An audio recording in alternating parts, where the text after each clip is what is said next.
This is Lewis Hart for Boxing Social in association with Empire Fight Store. Delighted to be joined with Ben Shalom here at a massive press conference. 21st September, Wembley Stadium, Anthony Joshua versus Daniel Dubois. A massive press conference there. You was at the top table, Frank Warren was at the top table, Hearn was, and Callistone, and like all four big promoters in the UK. Crazy stuff, and almost surreal to be there, I guess. Definitely surreal, especially after the past 2 years that everyone's working together. Look, it's what you want. It's what you want as a promoter. It's what you want as a boxing fan. And two big fights for us, massive fights, but a huge card as well, huge main event. Delighted to be here. It's been a whirlwind few days. Let's be honest. Tyler, obviously, climbing Everest on Saturday. Went not just in that fight, but the past 2 years. But this is the stuff dreams are made of for him. And Buatsi gets his massive chance to win the interim world title and put on a statement. Well, I suppose we'll firstly touch on that. I mean, it all started on Saturday. You sharing a handshake with Eddie Hearn, like sitting like on the ringside with him, and then obviously now on sharing shows with him and Frank. Obviously worked with Frank before, haven't worked with Hearn before. I suppose for the limited time, what's that experience been like, I guess? It's been good. I mean, I feel like, to be honest, there's a weight off my shoulders in the sense like it's so hard to get things done otherwise. And so I just feel like even the teams, the trust, the fact that people are talking, the fact that fights are being talked about, it felt like the first one, which was good. It felt like, right, this can work. And I think there's some massive fights to be made between the two stables. I really do. And I think we're going to see them this year. Was there much conversation with Eddie, like maybe even, or not even on Saturday, but on there? I mean, he was just behind you. I see you looking behind. Like, speak much to him? I said to him, "Did you know?" And he said, "What?" I said, "Did you know that if Tyler won, we were going to get this?" He said, "No." I think they were planning the Felix Cash fight. And so when we started talking about it on Sunday, I couldn't believe it from a Tyler Denny point of view. And so, look, it's good, conversations are open, everyone's discussing what fights they can make next, and delighted to be part of it. Again, it's like a golden era, isn't it, of British boxing that the next year or two could be, and I'm looking forward to a big rest of the year. Something that you've always been insistent on is working with other promoters. Like it's something that you've said since you've started at Sky, for example. You might have even said it even before that. You've been like, I want to work with everyone. You've obviously done fight Joyce Parker, as example, a big fight with Queensbury. Does it show her now? It's taking its time, but it's sort of like you can see it there. The proof is in the pudding, I guess. It does. Look, I probably never had the money to be able to do it, but luckily there's someone who really wants to do it in His Excellency, and what he's doing and the opportunity he's given. Just look at Martin McCauley and Tyler Denny. No way this opportunity happens for them in any normal event. So it's incredible. Obviously it's what we always wanted, because I just always felt like boxing can be so big that everyone's business gets bigger by working together, not smaller. And so that's what I think is going to happen. That's what I think is happening. And it's amazing to be part of. And as I say, for us, it's been a great few days. Just touching on Tyler Denny there, what an opportunity, a massive win after Felix Cash, and the story that he's been on. I think, if you don't mind me mentioning this, I remember you bringing in Brad Ray to try and get him beat. Obviously Denny got through him and a couple of opponents now, and even look back at the boxer tournament all them years ago where he didn't get picked in the middleweights, to see now that I suppose, although, it's not sort of the journey, and now seeing him at Wembley is one that is special.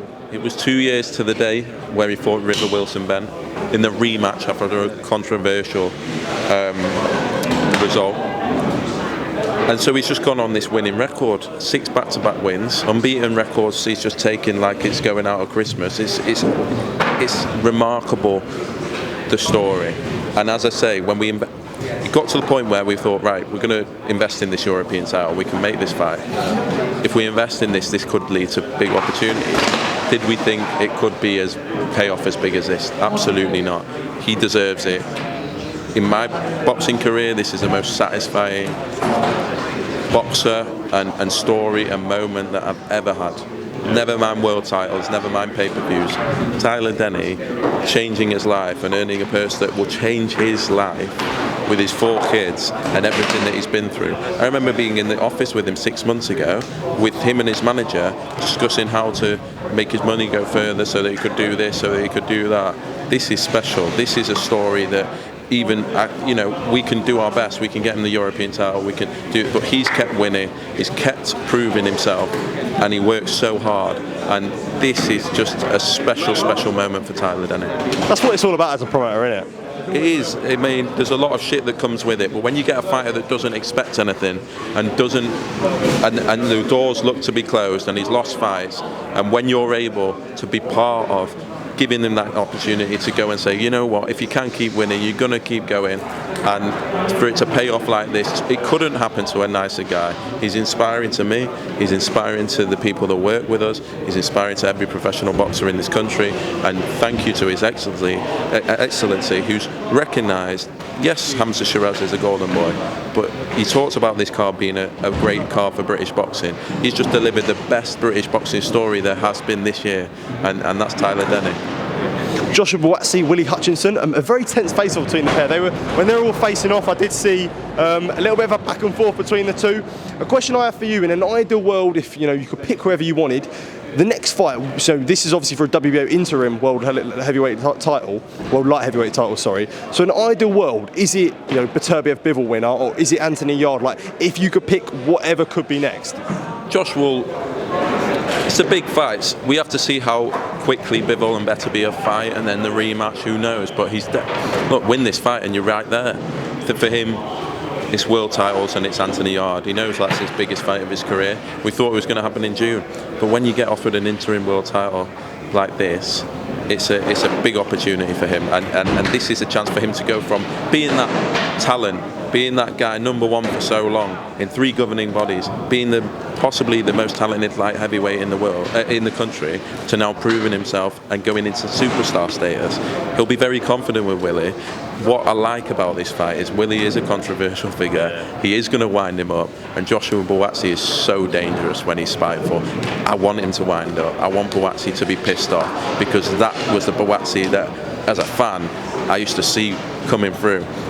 If we can get that Buatsi back, which I believe we will, and I know it's there, and he was fighting his friend last time at this very arena, Dan Aziz, great fight. Probably didn't fight with the spite that he will on September 21st, and that's what I'm looking forward to. Wardley Clarke 2 was, I mean, by all means, from everyone in the grapevine, was positioned to be on this card. That isn't the case anymore. So, I mean, is that rumour true, and can we next see that on the Boxer Show? There were talks, but I think we feel, and I think maybe the fighters feel, that can sell out any arena in the country. The first one was enormous, but every sports fan in the country, I felt like, watched that fight. It's the one fight when I'm in the street that people will talk about. Wardley Clarke, the casuals talk about. It's a huge rematch for both of them, and if we can get it on, 2 huge domestic heavyweight showdowns, and they're the ones coming through. Anthony Joshua and Tyson Fury have been bossing it for a long time, and it'll be nice to create a new heavyweight stars in the division, and hopefully in the next week we can confirm that fight. Absolutely. Just a completely final one from myself. August 31st, the date that's positioned for Boxer. Ideally, I think that's Adam Azim and Harlem Eubank is an ideal position for that. Anyone else that we could see on that card, and how close are we eventually for that fight and that date? We'll have to see. The fight's very close to being announced, but look, we'll have to see on the other fights, but should be a huge few months. August the 3rd, Martin Bacoli against Jared Anderson, Callum Simpson against Zach Shelley on the same night. August the 31st is the intended date for our next show. After that, then September 21st for Buatsi and Tyler Denny.